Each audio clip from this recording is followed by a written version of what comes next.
하나님 아버지, 아버지의 사랑 안에 거하고 싶어 오늘도 이 자리에 나옵니다. 하루 종일 주님의 사랑을 느끼고 싶어 오늘도 부르짖는 저희의 기도를 들어주시옵소서. 감사와 찬양으로 하루를 채워가게 하여 주시옵소서. 이해할 수 없는 일들이 가득한 하루를 보내더라도 주님 안에서 평안하게 하시고 세상을 향한 마음에서 돌이켜 주님을 향한 마음으로 우리의 마음이 가득 차게 하여 주시옵소서. 이 시간 어제의 나를 자복하며 회개의 기도를 드립니다. 우리의 관계를 돌아봅니다. 우리의 고집과 아집으로 형제와 자매들의 마음 속에 고통을 주고 있다면 깨닫게 하셔서 화해할 수 있는 용기를 허락하여 주시옵소서. 누군가 나를 생각할 때 그 마음속이 불안과 두려움으로 가득 찬다면 주님 저를 용서하여 주시고, 누군가 나를 생각할 때 그 마음이 평안과 안식으로 가득 찰 수 있도록 축복을 허락하여 주시옵소서.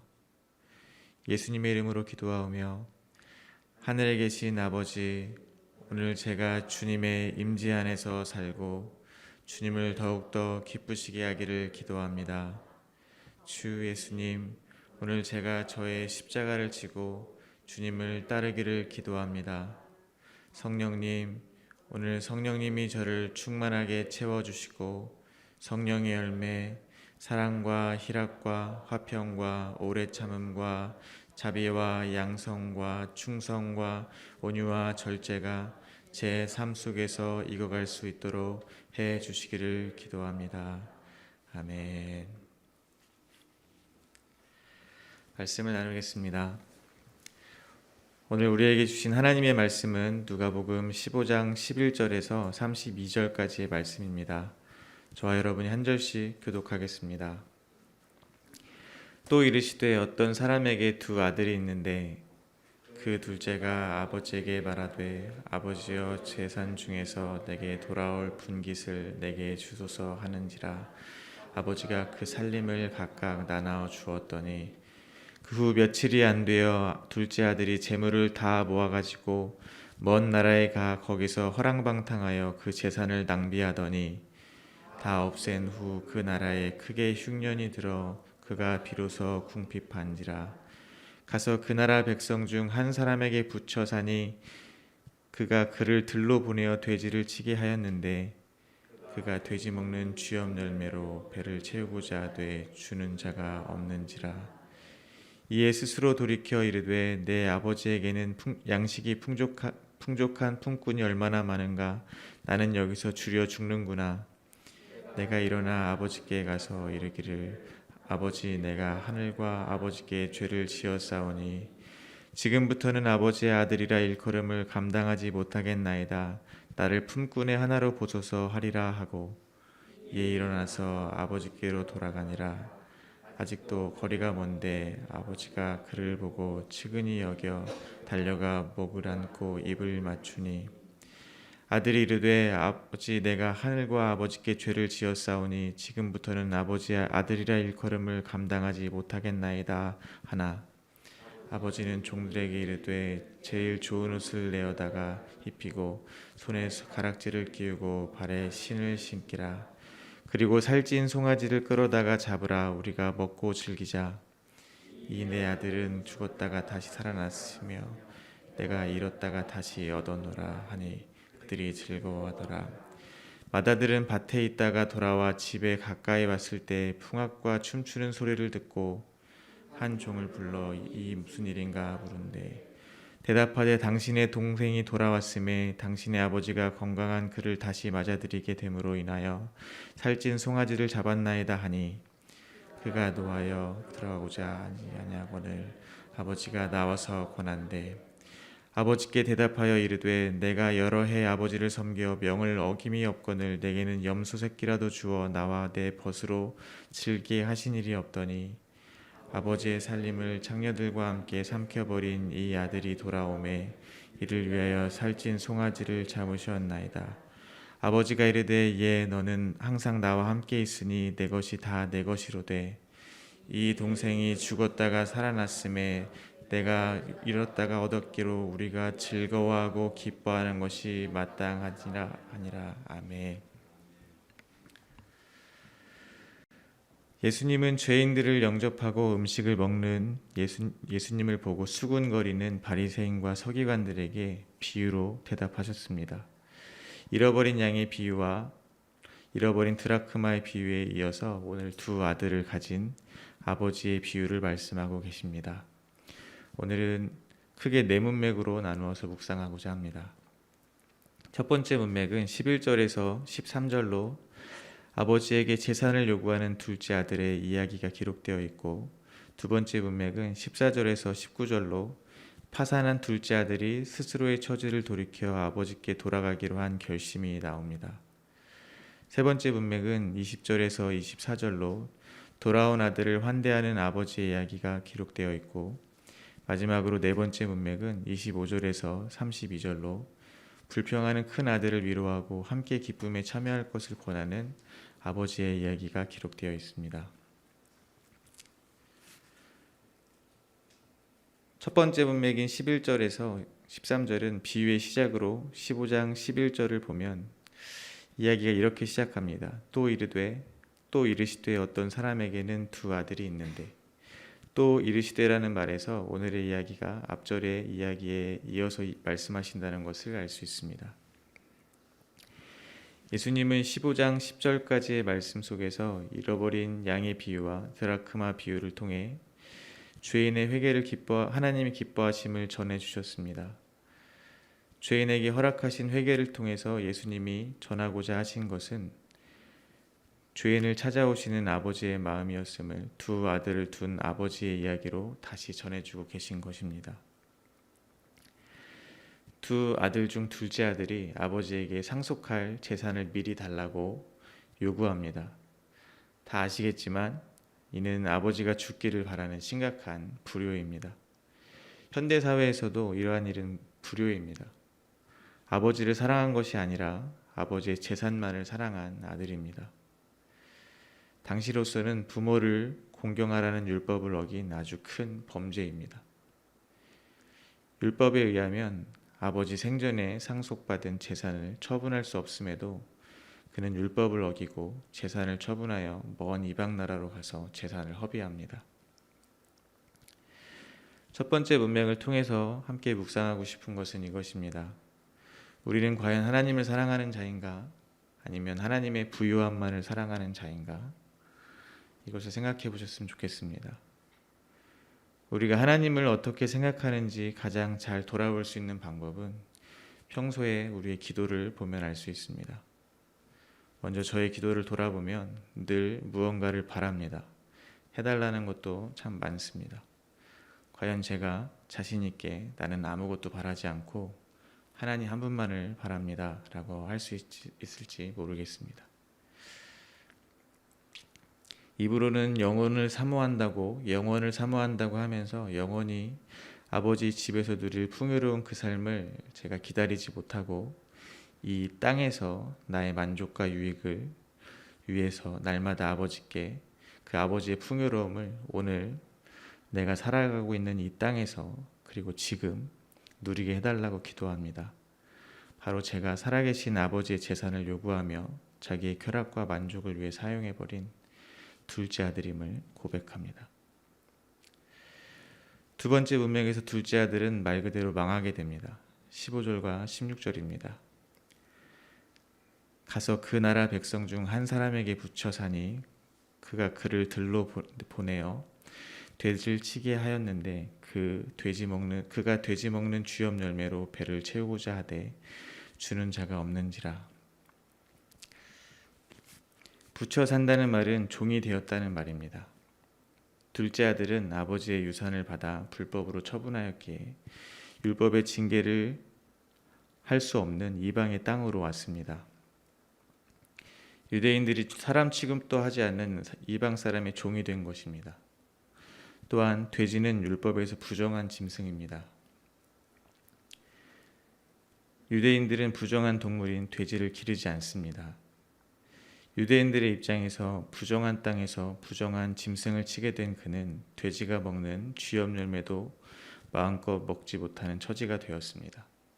완벽하게 파산한 모습을 보여주는 것입니다. 17절과 18절입니다. 이에 스스로 돌이켜 이르되 내 아버지에게는 양식이 풍족한 품꾼이 얼마나 많은가. 나는 여기서 주려 죽는구나.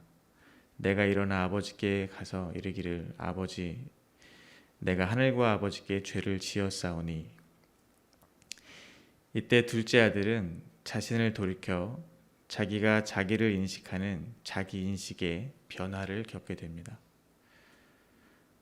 아버지가 아들에게 자신의 재산을 상속하는 것이 당연한 건 아닙니다.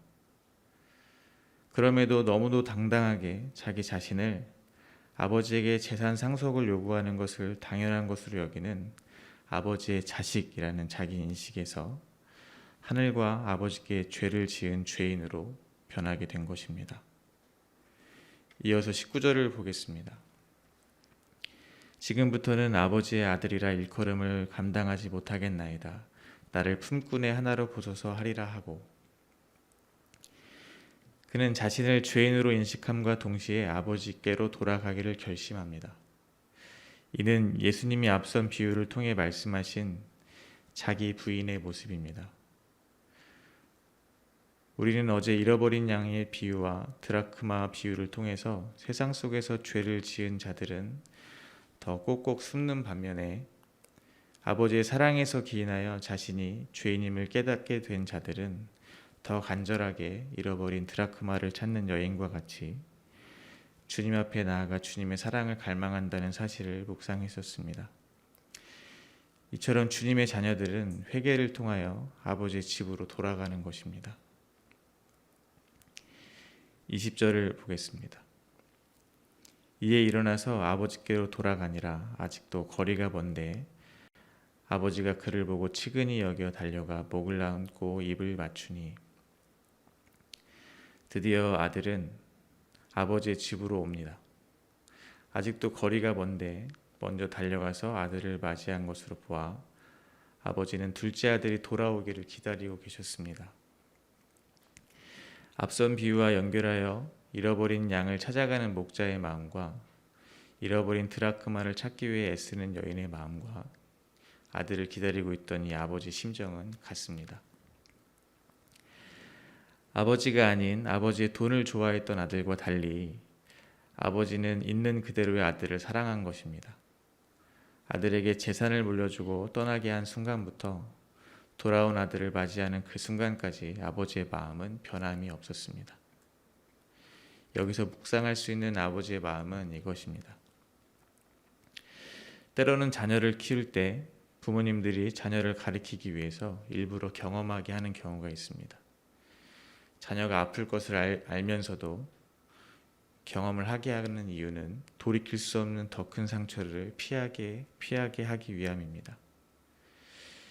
이 비유의 아버지도 자녀가 돌아올 것을 알고 있듯이 아들을 기다리고 있었습니다.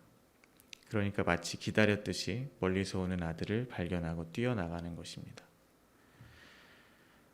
하나님이 우리에게 허락하시는 고난이라 일컫는 삶의 시간 속에서 우리가 알아야 하는 것은 아버지를 떠난 삶이 바로 기근의 삶이며 하나님과 함께하는 삶보다 하나님의 전능한 능력만을 추구하며 나의 쾌락과 나의 만족만을 위해 애썼던 것들이 결국 쥐업 열매와 같은 결코 나를 배부르게 할 수 없는 양식을 얻는 일임을 깨닫는 것입니다.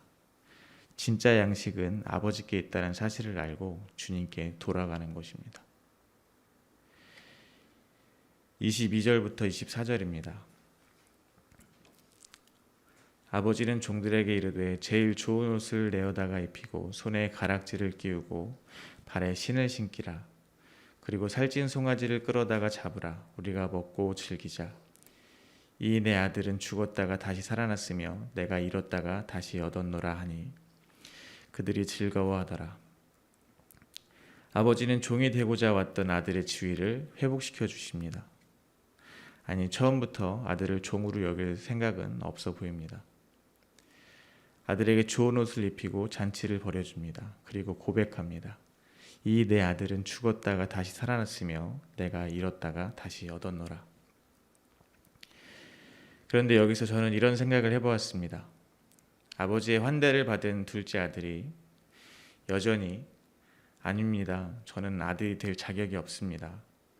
품꾼의 하나로 대해 주십시오. 라고 고집을 부리고 잔치에 참여하지도 않고 옷을 입지 않아야 아버지가 기뻐하실 것이라고 생각하면 아버지의 마음이 어떻겠습니까? 아버지는 아들의 회개를 위해서 아들이 망하기를 바랬을까요? 아들의 망함이 목적이셨을까요? 아마도 아버지는 아들의 말도 안 되는 재산 상속의 요구를 들어주는 그 순간에도 둘째 아들이 우리 아버지는 자신의 재산보다 나를 더 사랑하시는구나. 나는 나를 이렇게 생각하고 사랑해주는 아버지와 함께 사는 게 가장 행복한 것이구나. 하고 아버지의 마음을 알아주기를 바랬을 것입니다. 돌아온 아들이 품꾼처럼 살아간다면 아버지는 하나도 기쁘지 않으실 것입니다. 한 번도 아들을 버리지 않았고 원망하지 않았으며 돼지우리에서 쥐업 열매를 먹어도 아버지의 재산을 받아 허랑방탕하게 낭비해도 여전히 아들을 사랑하시는 아버지의 마음이 나를 버리지 않을 것이라는 아버지에 대한 신뢰를 갖게 했고 아들을 아버지의 집으로 돌아오게 하는 것입니다. 예수님은 아들의 회개는 아버지의 마음에서 시작되었고 완성되었다는 것을 잃어버린 양의 비유, 잃어버린 드라크마의 비유, 또한 돌아온 둘째 아들의 비유를 통해서 우리에게 알려주고 싶은 것입니다. 이와 같이 우리를 조건 없이 사랑하시는 하나님 아버지의 마음을 알아서 아버지 하나님에 대한 신뢰를 잃지 않기를 바랍니다. 우리는 신앙생활을 하다 보면 긴 하나님의 침묵을 맞이할 때가 있습니다. 연약한 우리의 믿음으로는 견디기 힘든 시간들입니다. 이런 시간들 속에서 교회를 떠나는 분들도 보게 됩니다. 그러한 시간을 만날 때 이러한 말씀들이 우리에게 위로가 되고 약속이 되었으면 좋겠습니다. 하나님 아버지는 우리를 절대 결코 버리지 않습니다. 그런데 여기에는 아버지의 집에 살지만 종처럼 사는 아들이 등장합니다. 큰아들입니다. 둘째 아들이 돌아와 벌어진 잔치 소리에 큰아들이 노하여 들어가기를 거절합니다. 그리고 아버지에게 이렇게 말합니다. 29절입니다. 아버지께 대답하여 이르되 내가 여러 해 아버지를 섬겨 명을 어김이 없거늘 내게는 염소 새끼라도 주어 나와 내 벗으로 즐기게 하신 일이 없더니. 예수님은 비유를 듣고 있는 바리새인들을 큰아들에 빗대어 말씀하셨습니다. 그들이 열심을 내어 섬기는 그 섬김은 큰아들의 섬김과 같은 것이었다는 것입니다.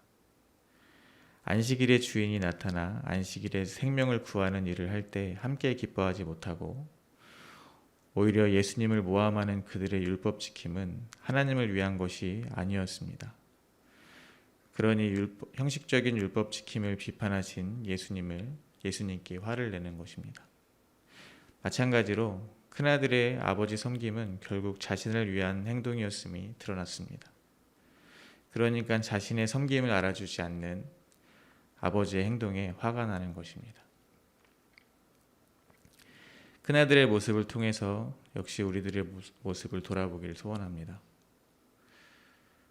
우리가 신앙생활을 하며 하나님을 위해 시작한 사역들이 진실되게 주님을 위한 것인지 돌아보았으면 좋겠습니다. 그리스도인으로 섬김과 봉사의 삶으로 인해서 주님의 이름을 높인다고 할 때 누가 알아주지 않으면 심지어 그런 나의 삶에 고난이라도 좀 닥치면 억울해지지는 않는지 돌아보았으면 좋겠습니다. 심지어 큰아들이 돌아온 둘째 아들이 아버지의 환대를 받을 자격이 없다고 정죄하듯이 나의 열심의 삶으로 타인을 정죄하지는 않는지 돌아보았으면 좋겠습니다. 내가 기도를 열심히 하면 기도하지 않는 이들을 보고 신앙인이 왜 기도도 안 하지 하고 정죄하고 내가 선행을 베풀면 믿는 사람들이 왜 선행도 베풀지 않지 하고 그들을 정죄하고 내가 거룩하게 살기 위해 열심히 노력하면 거룩하지 않게 사는 사람들처럼 보이는 이들을 향해 저런 사람은 신앙인도 아니야 하며 정죄는 하지 않는지 돌아보았으면 좋겠습니다. 역시나 저는 여기서도 자유로울 수 없음을 고백합니다. 제가 이 비유에 나오는 큰아들이었음을 또한 고백합니다. 이 비유에서 아버지는 큰아들에게도 둘째 아들에게 했듯 환대를 베풀어 주십니다. 28절입니다. 그가 노하여 들어가고자 하지 아니하거늘 아버지가 나와서 권한대 화가 나서 잔치에 들어가기를 거절하는 큰아들에게도 아버지는 나가서 권하십니다. 부드럽고 따뜻한 강권하심의 초대입니다. 잔치 초대의 비유에서 이미 묵상한 대로 구원의 잔치로 초대하는 아버지의 강권은 우리가 생각하는 것 같이 강압적이고 일방적인 강권이 아니고 사랑과 따뜻함이 가득한 부드러운 권하심입니다. 그리고 31절에서 아버지가 이르되 예 너는 항상 나와 함께 있으니 내 것이 다 내 것이로되 라고 위로하시고 동생이 돌아온 것을 함께 기뻐하는 것이 당연하다고 말합니다.